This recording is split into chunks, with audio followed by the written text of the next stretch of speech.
Good day everyone. Today we're going to look at this Goldstar model OS-9020A analog oscilloscope from 1994. This was one of two oscilloscopes that I got over the summer. They were part of a whole palette of oscilloscopes that were being discarded by my school. This scope is in beautiful shape and it works absolutely perfect, which isn't surprising. It was owned by a university after all. It was probably kept maintained and calibrated for years. So we're gonna just give an overview of all the controls on the oscilloscope.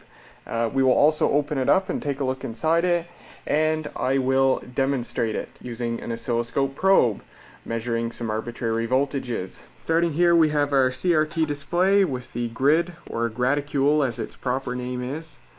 It's a standard green phosphor CRT.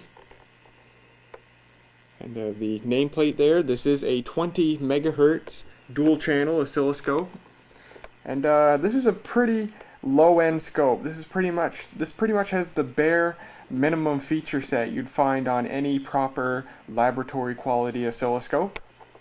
So that's very nice if you're new to oscilloscopes. A unit like this would be perfect for someone's first oscilloscope. Goldstar, you may have heard of that name before, but not on an oscilloscope. I've sure never heard of a Goldstar oscilloscope. Goldstar, you'd mostly find the name on things like microwave ovens and VCRs. But they're actually a company that should be very well known. Goldstar is the company that later became known as Lucky-goldstar, or LG. And that is the same LG that manufactures cell phones and TVs and all that sort of stuff today. This is the same company. When Goldstar became LG in, I believe, the late 1990s, the division that manufactured oscilloscopes and other laboratory equipment was named LG Precision Company Limited, and they did continue to make oscilloscopes, including this same model. And then later, in the 2000s, LG Precision Company Limited kind of spun off as its own thing, and it's now called LIG Next One, and they no longer make laboratory equipment. They now make military equipment, missiles and the like. We've got a handle right here, vinyl handle. Nothing on that side. If we look on the back, we've got our power input, and this can be configured to run on 100, 120, 220, or 240 volts. And each of those four voltages is actually acceptable for a whole range of voltages. We also have a channel 1 output if you want to output the signal into another device, like another oscilloscope or something like that. And an external blanking input. I'm not actually sure what that does. I can only assume that it serves to, when a certain signal is input in this port, that it blanks the signal. Might be useful to display non-periodic signals or something like that. And there's these four plastic things here. I guess they would serve to keep some space between the oscilloscope and the wall if you had it against a wall, so you don't bend the cord too much or bash these BNC connectors or anything like that. If we look on here, it's got some remnants of its time as a university oscilloscope. There's the university's identification number. So kind of neat. So what have we got here? We've got a little screw in there to adjust the rotation of the trace on the display. Power LED. We've got an on-off switch. The intensity knob varies basically the brightness of the waveform on the display. Focus to focus the waveform. A probe adjust terminal. So this terminal outputs a 1 kilohertz 0.5 volt peak-to-peak square wave, and you can use that to calibrate your oscilloscope probe. It also serves as a convenient way to just test the scope itself to see that it's functioning on a basic level. So all the controls here, they're graphically separated in sections, very nice. Oddly, the when Goldstar became LG Precision, and they were still making the scope, they did change the styling of this front panel here, and it's super ugly. The LG version of this scope, they don't have this graphical separation anymore. It's just knobs with really big plain text above them, and it looks really ugly. I much prefer the layout seen here. So all our horizontal controls are grouped here. We have our time base from 0.2 seconds, a fifth of a second, to 0.2 microseconds, 200 nanoseconds, and we also have an XY mode. So one of the channels, you'd input a signal to deflect the horizontal, and the other channel would deflect the vertical. We also have our calibration, so we can fine tune the time base, and if you pull it out, you get the time base magnified by 10. And you can adjust the horizontal positioning of the waveform as well with this knob. Our trigger controls are here. In addition to the trigger level, we also have hold off. That's very nice. And we've got the trigger source, channel 1, channel 2, or an external trigger, which you can feed through here if you want, or line triggering if you're measuring 60 Hertz stuff, or 50 Hertz if you live in a 50 Hertz area. Mode here, I know how to use an oscilloscope fairly well, but I still don't know what these controls, which are on pretty much every oscilloscope, what they actually adjust. I just leave it on auto and it works. And these switches here, they feel very nice. They're very satisfying. They kind of bounce off your finger when you push them. Very satisfying, and all the knobs feel great as well, very smooth. And our vertical controls are here. You can choose AC ground or DC coupling for either of the channels. So your channel 2 input is there. You can hook up a discrete ground connection here, channel 1 here. And your volts per division, you can go from 5 volts per division down to 5 millivolts per division, and you can fine tune it if you want with this inner knob here, and it does click into place, and that's when you're out of the fine tuning mode back into the calibrated mode. Vertical position for each channel, of course volts per division for each channel, and you can choose whether you want to display channel 1, channel 2, display them both at once, or you can add the signals together. It literally does a summation of the signals and displays the output of that summation. Very, very nice. I like that. So that's it for the controls here. I guess what's next to do is to take a look inside this. Oh, I almost forgot. You have a stand right here that you can flip up and down. Just like that. So to open this thing up, there's 5 Phillips head screws. One there, one there, one there, one there, and one there. When the screws have been removed, you can slide the cover back and lift it off.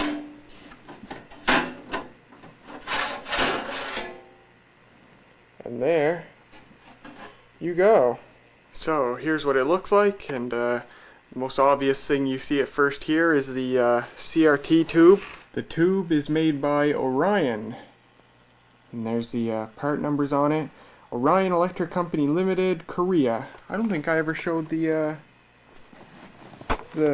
data plate on this. There's the serial number. Goldstar Precision Company Limited, made in Korea. So yeah, the whole scope was made in Korea. This would have been a pretty cheap oscilloscope at the time. This would have been relatively cheap, but these were good oscilloscopes nonetheless. And that's what makes them so nice.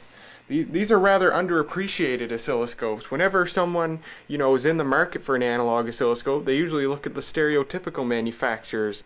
Tektronix, Hewlett-Packard, Philips, and the like. Nobody ever looks for a Goldstar oscilloscope, so that's part of the charm of these things. And if you ever wanted, and if you're ever in the market for your first scope, I dare say look for one of these, because you could probably get them way cheaper than another manufacturer, just because they're such an underappreciated and unknown manufacturer, and still a very good manufacturer. I think LG made their own CRT tubes, didn't they? I'm pretty sure they did. I don't know if Goldstar did or not, though. If they did, odd that they wouldn't use one of their own tubes. But anyhow, and obviously don't touch this ever while the oscilloscope is running, or even after you've turned it off, because this could give you a nasty bite. There's some, turn my light on. Ah, that's better.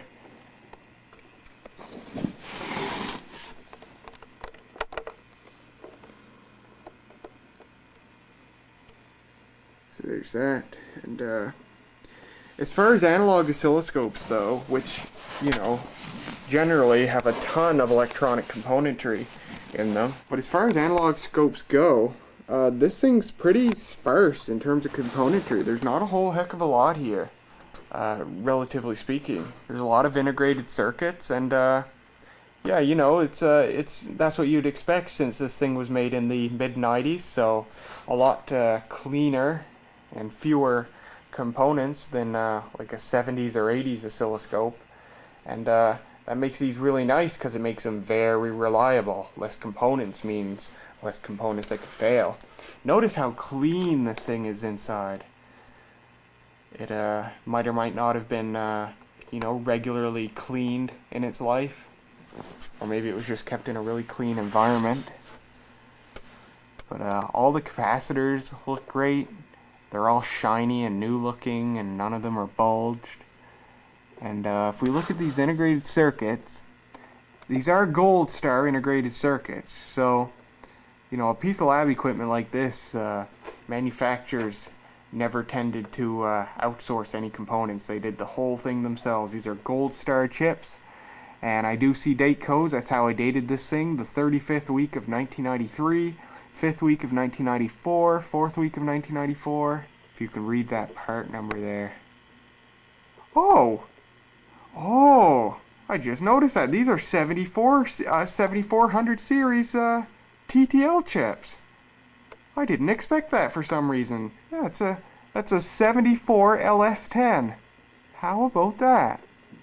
Yeah, they're all 7400 series. I see a 74 LS00, a 74 LS74A, a 74 LS14.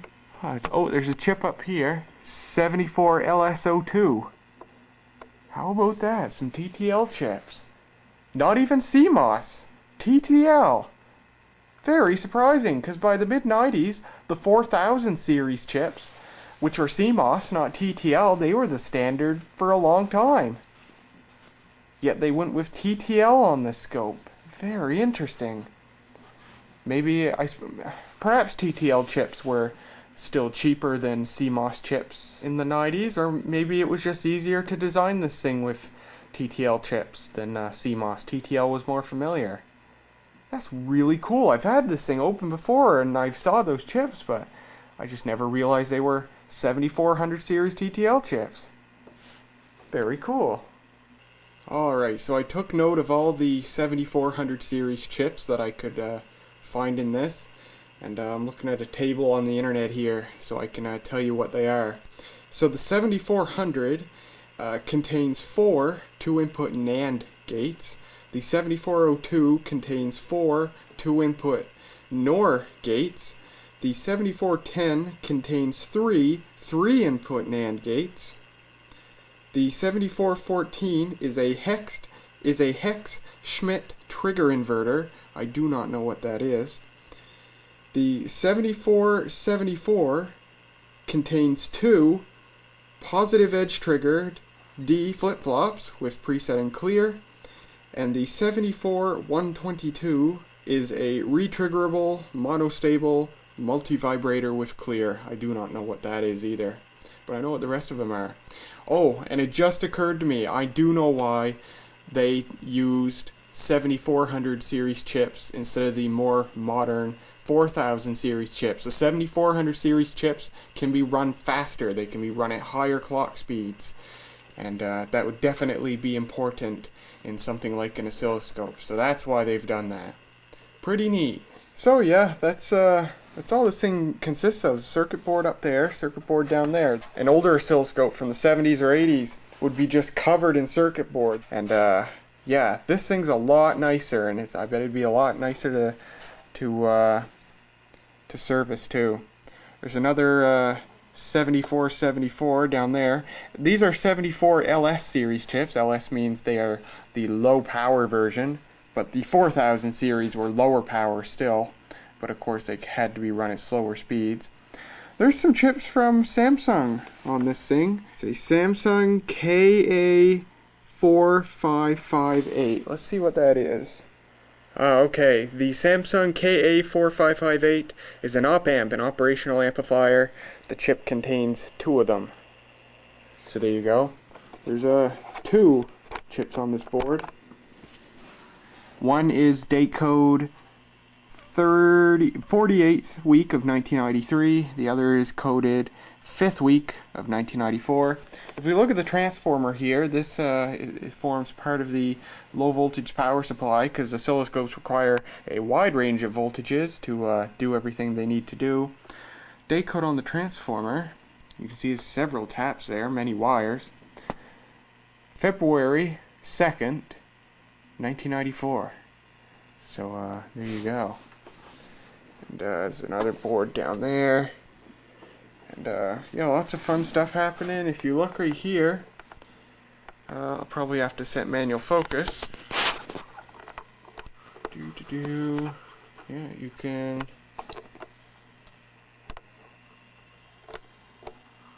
You can see right here these round rods that run the whole length of the unit. They connect to the switches. So yeah, the rotary switches. So if I rotate the switch, you might be able to see that rod rotating. They reach all the way back to the back there. Quite a design, something many oscilloscopes did. The power button, yeah, that's on a rod. And the time base isn't on a rod. The time base switch, go back to autofocus. If I rotate the time base switch,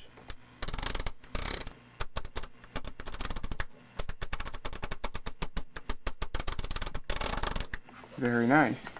Now finally, something really interesting I thought I'd save for last. When I first noticed this, I had no clue what these are for, but if you look right here, there's 2 neon lamps. And they're not used for anything that a neon lamp would normally be used for. What you'll see, and I'll show you this actually, I'll show you this later. What you'll see is, when you power this oscilloscope on, they briefly flash, quite bright in fact. And it's like, what is the purpose of these? I had no clue what they were for. And I did some reading online, and I did find out what these are for. They're used in many oscilloscopes. Now, a neon lamp, of course, is a discharge lamp, so it has a specific arc voltage. Your usual neon lamp, designed to run on 120 volts, has an arc voltage of about 60 volts. And they have an ignition voltage, the voltage at which they ignite, of about, I don't know, 80, 90, 100 volts, somewhere around there. So there's 2 of them on here, and they're actually connected in series.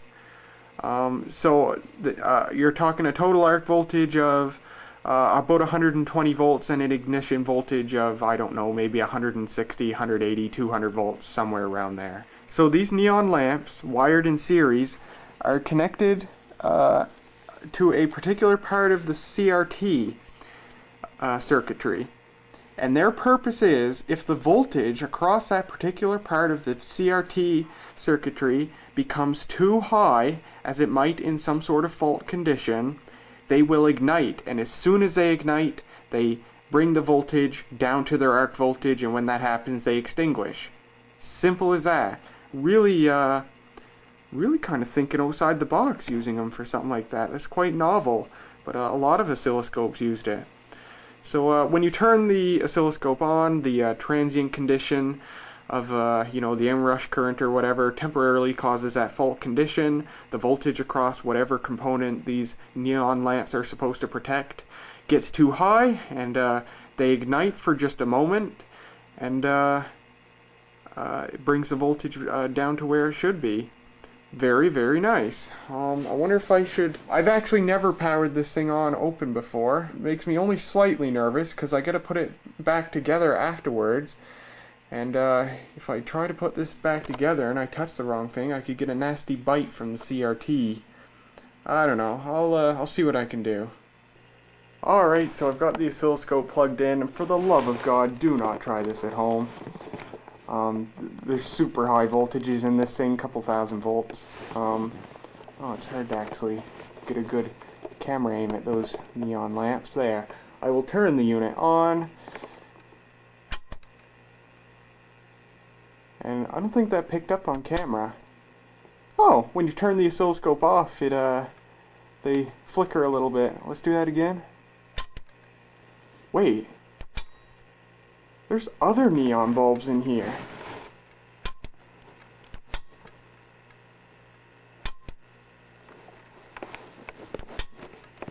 What? I'm seeing a bright flash, but it's not coming from those bulbs. I think there's a third one in here. Let me see. Oh yeah, there's a third neon bulb in here somewhere. But I don't know where. I hate to turn this thing on and off. It's obviously not good for it. I'll turn the light off here so you can see. There's a bright flash coming from somewhere. But you can see the ones up there, they flash a bit too, and when I turn it off, they flicker. Ah, they're discharging voltage. I can hear static when they flicker, so it's discharging static from the CRT. Where is that bright flash coming from?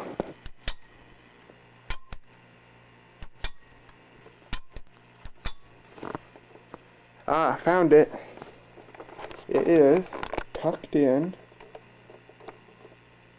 right there in the middle of those three big capacitors.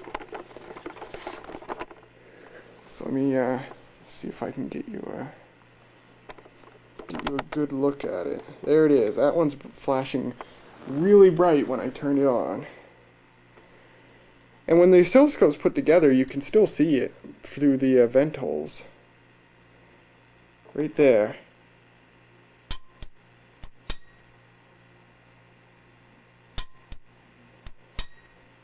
Let me turn the halogen light off.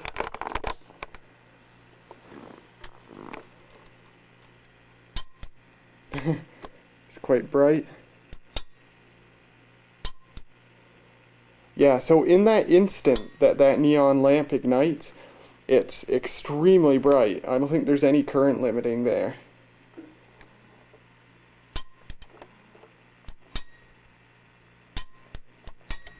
Let me turn the exposure way down.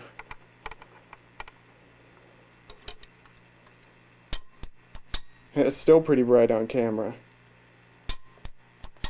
Pretty neat. Alright, I think that's all that needs to be shown in this thing. I will unplug it and perhaps wait a few minutes for any high voltage components to discharge, and we'll put this thing back together and demonstrate it. Alright, let's try this thing out. Now, when it comes to analog oscilloscopes, what you should actually do is run them for at least several minutes before you're actually going to measure anything, because as with pretty much all analog equipment, the measurements you're going to get are going to vary slightly according to temperature. That's just how analog electronics work. Their electrical characteristics change slightly with temperature. So usually standard practice is to run one of these for several minutes before you actually measure anything. Now, thanks to the magic of video editing, I've actually already had this thing running for a couple of hours now. So let's turn it on. You get the green power LED there. It's the same thing with analog electronic musical instruments, synthesizers and organs. If you don't let them warm up before you play, they're going to be slightly out of tune. So there you can see the trace there. With this particular scope, if you run it while it's cold, the most obvious sign is that the trace will actually be slightly rotated a bit, and then it corrects itself when it warms up. But you can see the intensity here. It's a nice display, quite bright. I can turn my time base down here, make the sweep really slow. There you go. Don't do that to your scope for too long. Turn the intensity way up when it's moving slow like that, or else you could burn the phosphor on the CRT. And it's also got an XY mode, just like that. So it's pretty good. So what I have right here is one of these cheap oscilloscope probes that you can buy on eBay for like $6. And these are actually really, really good. Based on reviews on the internet done by people way more experienced than myself, these work about as well as a brand name probe that you'd pay several $100s for. It's really remarkable. And yeah, this probe's been working just fine. I've been using it, and as far as I can tell, for my purposes, it works great. And it comes with a lot of stuff. It came with this plastic pouch, the user's manual. It's offered in several different variants. I got the 100 megahertz version. That's just what happened to show up when I searched. And oh, it comes with the ground lead and the tuning fork to calibrate the capacitor that's inside it, and some colored rings to mark it if you have several probes hooked up and you want to keep track of what probe is where. So yeah, we can plug this into channel 1, and we're already set to channel 1, AC coupling. I'm on 0.5 volts per division. So what we can do is we pull this cover off, and there's the probe tip. The first thing I'll do is I'll actually touch it to the probe adjust terminal.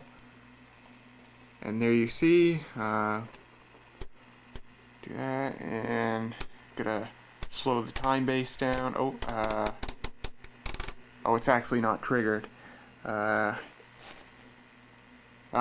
Almost. There we go. I was accidentally adjusting the hold off, not the trigger level.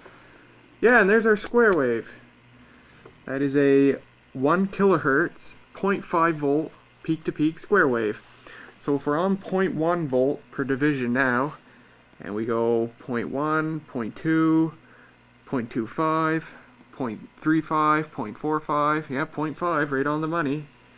So there you go. And that looks just fine.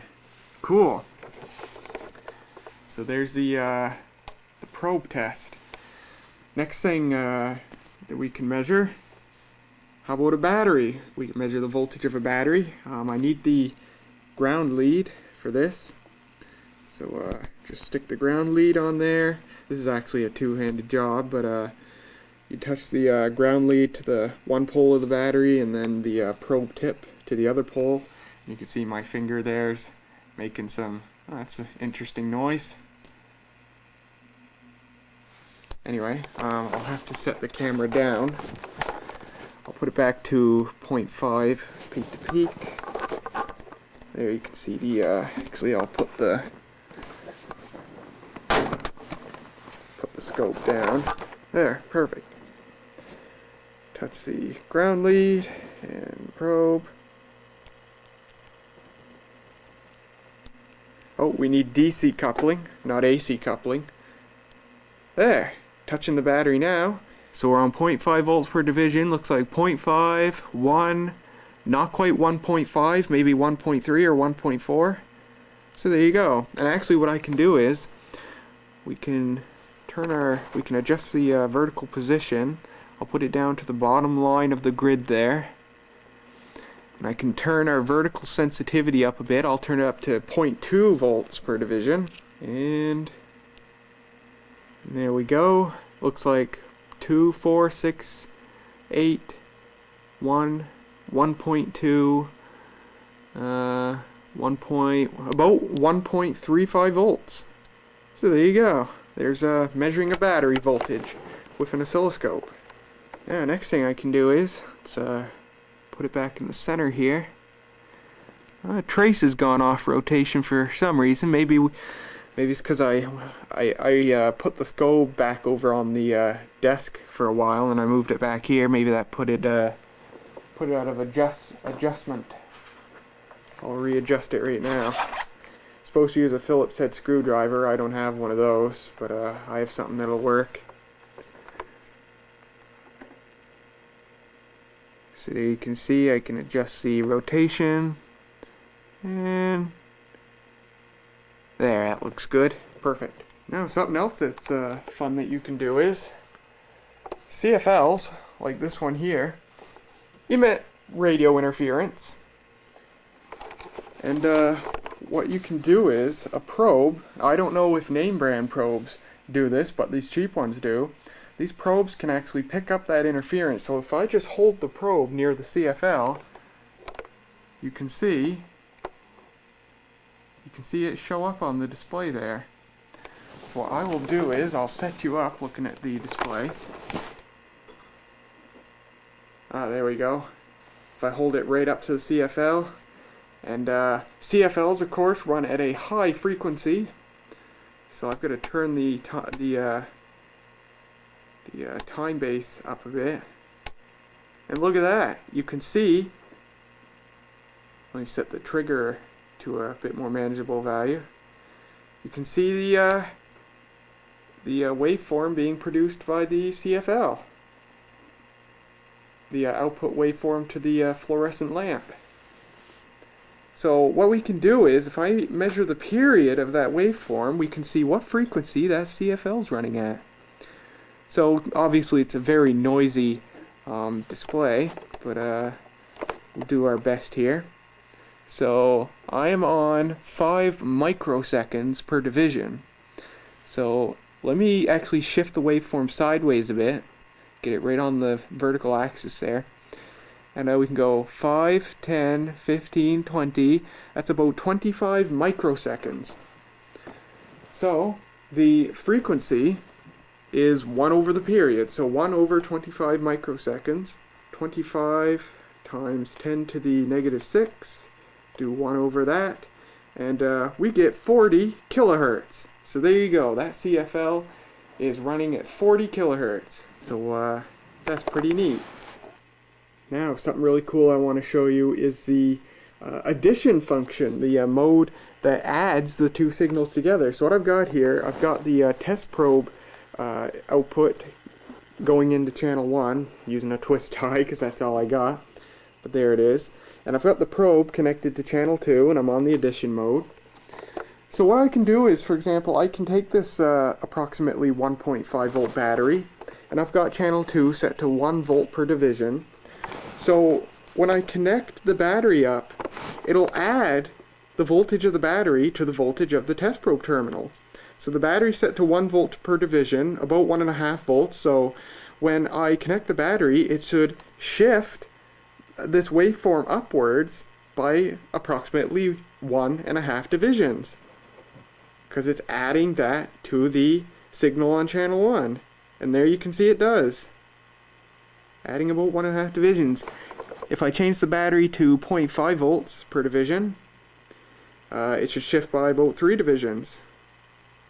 And there you go. Actually, it's by about, just a little over 2 divisions, because it's about 1.3 volts, not 1.5.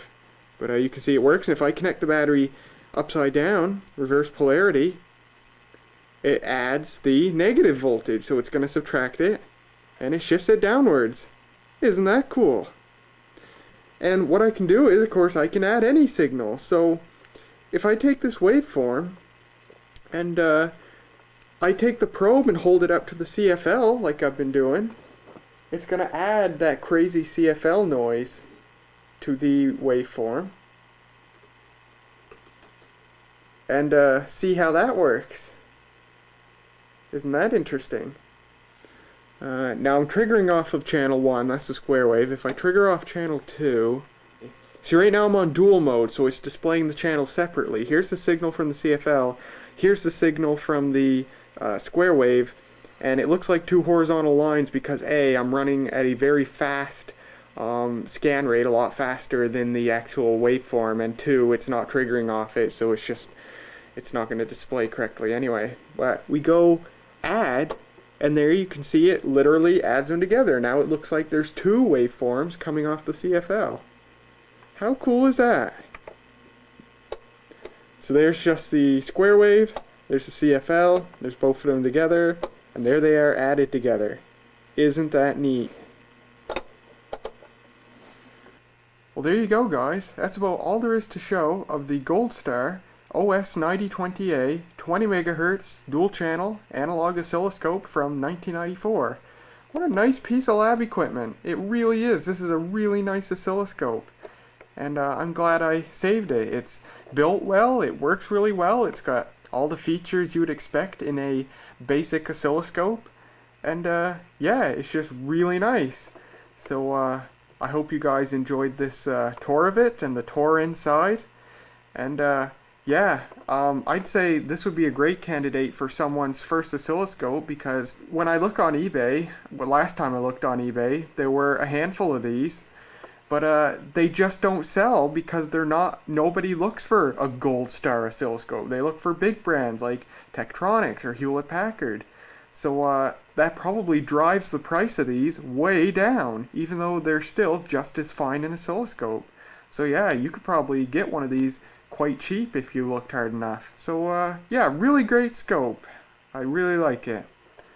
So there you go, guys. I hope you enjoyed, and I will see you next time. Oh man, what has the cat dragged in this time? Oscilloscopes! 3 of them!